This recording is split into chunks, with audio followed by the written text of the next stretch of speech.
కానీ ఆయన ముఖ్యమంత్రి కావడానికి సంతకాల సేకరణ చేశాడు. ఆ చేయడం వల్లే జగన్మోహన్ రెడ్డికి అధిష్టానికి మధ్య గ్యాప్ వచ్చిందంటే ఒక ప్రచారం ఉంది.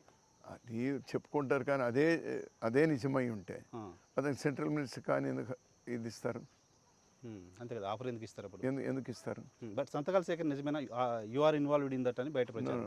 ఒకటి ఏమంటే పావురాల గుట్ట దగ్గర అతను చనిపోయినప్పుడు నేను వెంకట్రామరెడ్డి మన ఇతను ఉన్నాడు చూడు, అతని పేరేమి, గుంటూరు మా జతలో మంత్రిగా ఉన్నాడు. కన్నా లక్ష్మణ్ గారు కాదు వెంకటకృష్ణారెడ్డి, కాదు కన్నా లక్ష్మణ్ గారు, అతను మోపిదేవి వెంకటరమణ కాదు మా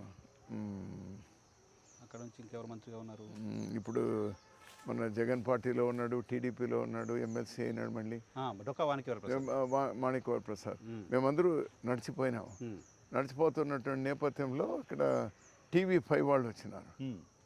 TV5 అక్కడ నుంచి వెనక్కి వస్తా ఉన్నారు వాళ్ళు.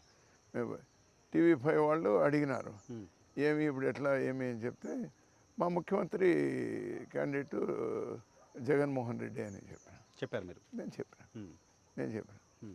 చెప్పిన తర్వాత ఇట్లా సంతకాలు సేకరణ కూడా జరుగుతుంది. గోగెట్ అని మేబీ ఐ వాజ్ లాస్ట్ 2-3 సంతకాల్లో పెట్టినటువంటి దానిలో I'm involved in that, no doubt about that.